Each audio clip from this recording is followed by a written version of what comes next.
Hi, viewers. Welcome to another episode of Novel Ideas. My name is James Floyd Kelly, and I'm here with my friend Eric Wex. How's it going? How are you? First off, viewers, we owe you an apology. As you saw in the notes, this is supposed to be a somewhat weekly podcast, but we've had a few technical glitches over the past few weeks. The first technical glitch was I got back from spring break 3 weeks ago, and then the week following, I was so swamped with work that I had to cancel on Eric. And then Eric, last week we actually filmed an episode, but you and I there's some sort of internet connection problem, and the final result was just so much. It was horrible. So we're going to try this again. And so far, Eric and I have been chatting for about 5 or 10 minutes, and we haven't had any internet problems. Knock on wood. So we're hoping this is going to go through. So, Eric, it's good to talk to you again. Good to see you. And before the show, and actually last week, we got into a good discussion that we're going to pick up again today because it's one of those where Eric and I agree, and then we disagree, and then we agree all again, and it's a fun topic. And in a nutshell, Eric, we've been talking about the hero's journey. When readers read a fiction story, what are they getting from the story? What does a writer owe them, or are we doing them a disservice by giving them, and especially young readers, what are we giving them, and is it are these hero's journey stories, doing a disadvantage or doing a disservice to readers?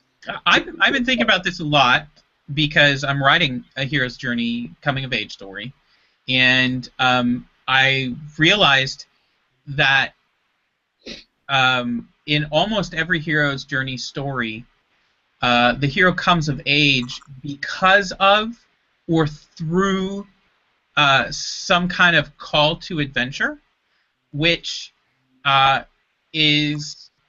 leads them down a crazy path, and we have the whole monomyth thing. And I'm wondering whether or not we find a lot of us, myself included, in life, kind of waiting for our call to adventure before we come of age, right? Before we decide that we're adults. Yeah, I'm with you. When kids read these stories, are they growing up in their middle and high school years wondering when they're going to have this great adventure plopped in front of them so that they can shine and be the hero? And granted, maybe that's a little silly, but I don't think it is. I think that kids can distinguish between fantasy or science fiction and real life.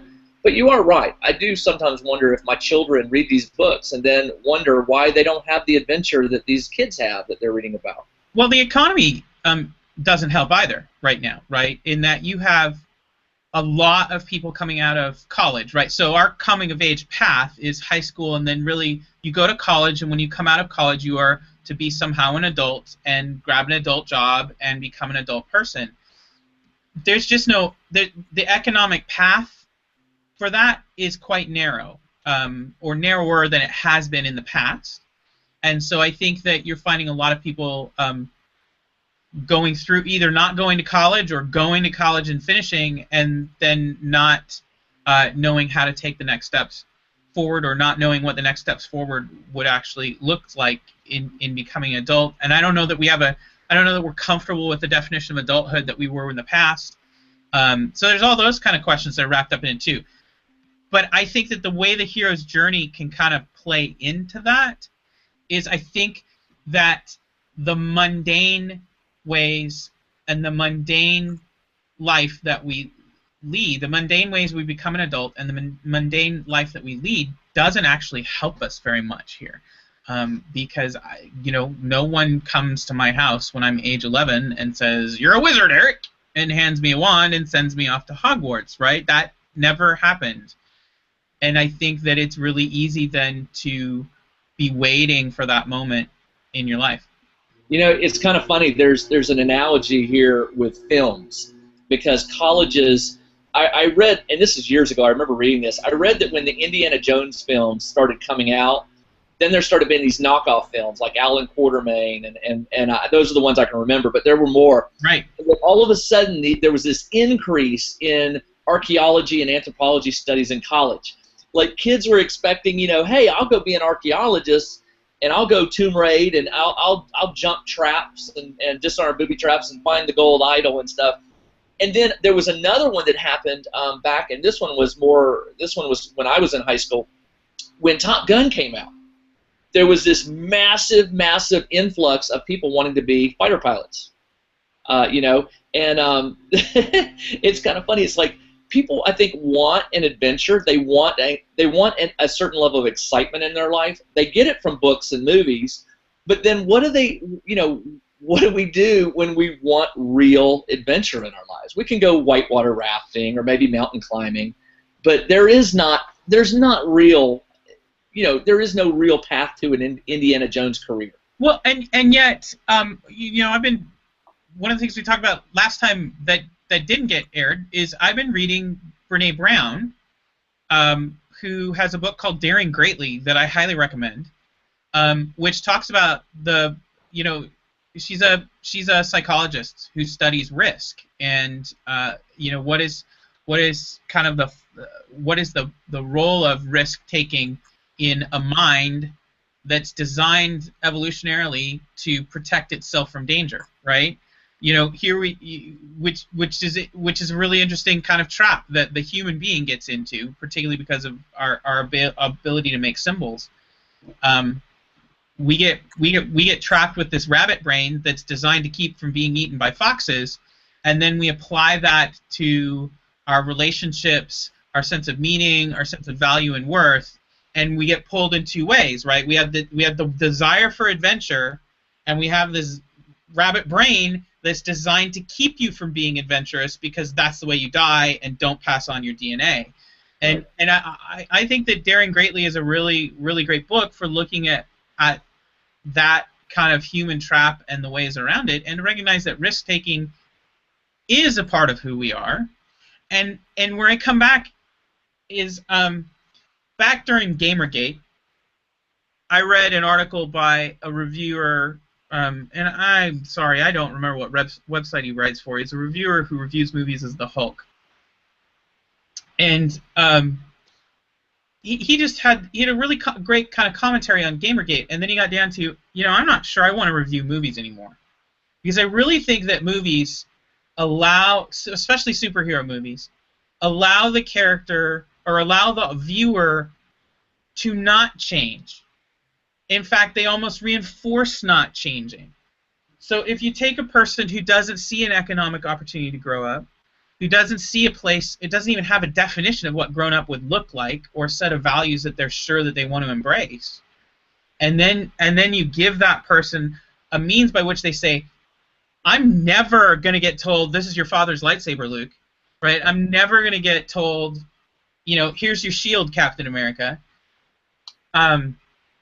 Why do I have to grow up? And so his feeling was like, maybe maybe by telling all these stories, we're actually reinforcing a definition of maturity that is not a definition that you know, we're allowing people to stay immature, because we're saying that in order to grow up, you've got to have these kind of adventures. Well, you know, let's circle the wagons for a second and get back to this from a writer's point of view, because that's what we were talking about. Is, you know, does a writer, a fiction writer, have an obligation? That may be too strong of a word. Should we be writing fiction that doesn't portray the normal day-to-day, the mundane, in your words? Yes. You know, where are the books that display the mundane day-to-day things? They're boring. Nobody would read them. They wouldn't sell. Therefore, there aren't any. But there are examples of some, and I'm sure I can. And there's certain things that I can change, right? Like, so I think that I think there's lots of answers here. I think my personal answer is that I don't want to produce cigarettes, right? Like, I do think I have an ethical responsibility for whether or not the product I put out in the world is useful or not. Right. Yep. So if I see that the product I'm producing as a writer is participating in a culture in a way that's not particularly healthy for that culture, I do feel like it's worthwhile for me to take some time and consider, how do I make it healthier. Well, you know, last week I mentioned to you that my neighbor has a daughter who is just everything princess. Her room is pink. Yeah. She loves princess stuff. Yeah. She likes reading princess books. And, you know, there's often an ongoing debate among the Geek Dad and Geek Mom websites, which we are part of, that, you know, should we be should we be reinforcing these not gender roles, but these traditional storylines that say, okay, girls are princesses, guys slay the dragons, and we had talked about how cool would it be to have the Prince Valiant, captured by the dragon, and the princess is the one that saves. But then we're just flipping the problem. We're still reinforcing that there's a princess and a prince, and we are, and that's where I think the answer is to yes, flip it. Yes, keep it the same, and really, I think it's a question more of not that any of those are bad, but how do we rebalance the cultural narrative? And like, what, Eric, that rebalancing may happen because with the indie author movement, we're seeing a lot more twisting of traditional genres, yes. and people are taking the traditional storyline and they're just saying, I'm going to flip it on its end and see what, and there's a buyer for it. Here I'm going to be a little vulnerable for a minute. I am so horrible with names. There's a book that I checked out from the library for my 8-year-old, who is definitely a graphic novel reader. Graphic novels have gotten her into traditional reading. We've talked about this on Geek Dad before, right? If you have a kid who's struggling with reading, hand them comic books. Comic books are great ways to move them from going from C-Spot Run to comic books, because they feel like they can flip pages faster and they're still getting complex story. Yeah. And then you move them to chapter books, right? Then you move them to Harry Potter and the other books, and that has worked fantastically for her. So we're reading through this graphic novel, and it's got 2 characters who are dressed in medieval dress, and one of them comes to rescue the other at the beginning, and you don't know for 30 pages that they're both princes or princesses. Princesses, right? Princes. You don't know, that's right? Cute. And that's fantastic, because one of them looks boyish and says all the things that are traditionally boyish in our culture, which is part of the problem, right? I want to be an adventurer. I'm going to go to this country. I'm going to go to this place where I can slay dragons for money. Let's come with me. I need to rescue you. You're in trouble. My mom's coming to kill your dad, right? And they go off together. And I have to confess, part of me was uncomfortable, right? Because there's no real male leads in the book. Yeah. And I realized, I got to check myself there, right? Because I was not comfortable with this narrative as much as I had hoped I would be, right? As much as I would like to be. There was part of me that wasn't happy with it. But I think that said, fantastic book, great for my daughter to read and all that stuff. So I think that problematizing it and thinking that through is part of it. To get back to the specific problem of the call to adventure, I think one of the mistakes that we make as writers, and this is where we're going to, here's my helpful piece for writers today, is that people grow up through the call to adventure in these books. Yeah. So it is the call itself that becomes the motivation and the means by which they become adults. Right. And that's what makes it problematic, right? I think you can have these wonderfully, you asked, can we write books about these dramatic calls to adventure? Of course we can. But I think one of the things as authors that we need to have to watch out for is making sure that the growing up process is a process of choice, and is a process that remains somewhat or wholly, if possible, wholly or somewhat independent from the call to adventure in a person's life. So, I don't know, you're a 13-year-old boy and you're getting superpowers. If I had X-ray vision as I was a 13-year-old boy, yeah. I know what I would have been doing, right? And that would not have been a mature thing to be doing, but I would have been doing it all day at school. My grades would have suffered accordingly. Right. That's what life would have been like if I had been a 13-year-old boy with X-ray vision. Okay, that's not maturing, right? That's avoiding maturity. So sometimes I think our call to adventures, or our calls to adventure, need to be more honest about our characters and not have them always responding so faithfully and truly to the right way to move forward. There's me. I like broken characters. I like broken people. much Yeah. more interesting to me. And you know, to bring this back to your career as an indie writer, I mean, I do believe that as the indie reader and indie writer groups continue to grow in the industry that's being created right now with ebooks and such, I think we're going to start seeing more and more books break the mold, and we're gonna get a blockbuster book about a hero who's not a hero. He's, you know, it's I can't quite put my finger on what that story would be, but somebody creative out there is going to come up with it. I hope so. And again, to come back to the indie author, I think the challenge for the indie author right now is to stand out, is to stand above the noise. And for that to happen, I think the call is to write beyond what they talk about on writing excuses, right, as the low-hanging fruit. You know, to write beyond a standard trope. And I think that is very difficult without editors, right? And I think that our peer edits need to push people to get beyond the next urban fantasy werewolf book and write an urban fantasy that pushes something, that moves beyond stuff, to get beyond another space battle scene, and to actually write something that actually does something. Now, genres make promises, and one of the advantages we have as indie writers is we don't have to sell to those promises as much, but you are going to pay a cost, right? Like I think that I pay a cost. I know I pay a cost with some of my military science fiction readers for the fact that I don't want to just have bland characters and explosions in my books. Like that I really would like to have characters that feel comfortable and alive to me, and that means I have to spend time on character-driven chapters, and those are not things I think some of my military science fiction readers are very comfortable with. So that's part of what we do. But I think that, again, for me, this comes down to if a call to adventure allows a 13 or 14-year-old to say, I don't have to grow up, or I can't grow up, or I'm waiting to grow up, any of those statements, I really think then I'm producing cigarettes, and then I have a responsibility to stop producing cigarettes and try to do something that actually encourages the reader to move.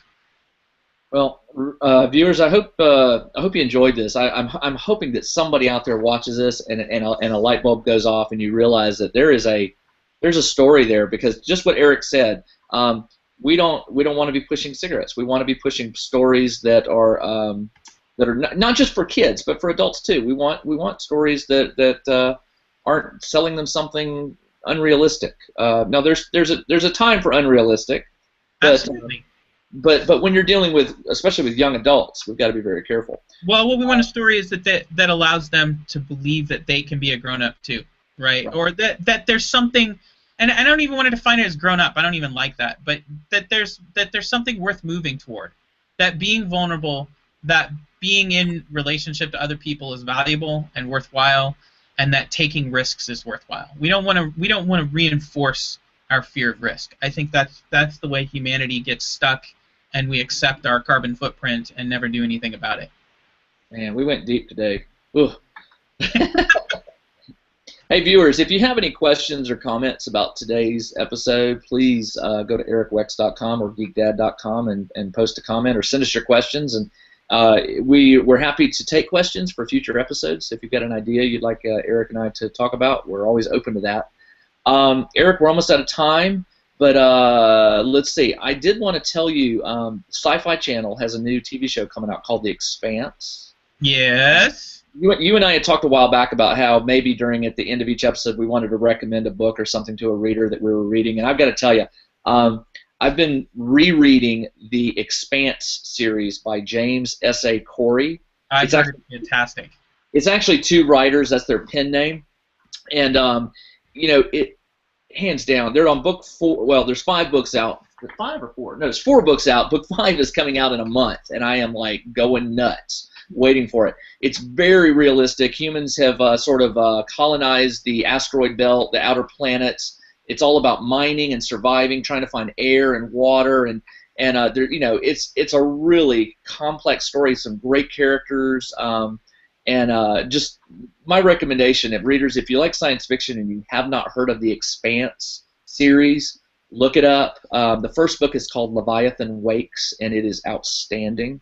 And if you like it, you've got 3 more books to catch up to. Actually, 4 if you count the new one coming out. So that was my recommendation. I wanted to sneak that in there. I'll have to pick it up. Yeah, definitely. Well, listen, my friend, we'll do this again next week. Look forward. And we didn't have any internet glitches today. Yay! Yeah, all right. Well, again, viewers, thanks for joining us. We hope you will join us again next week, same time, Tuesdays at 1 o'clock, typically, right? Yeah, 1 o'clock Eastern. So, listen, Eric, take care, and we'll speak again next week, okay? Talk to you soon. All right, bye. All right.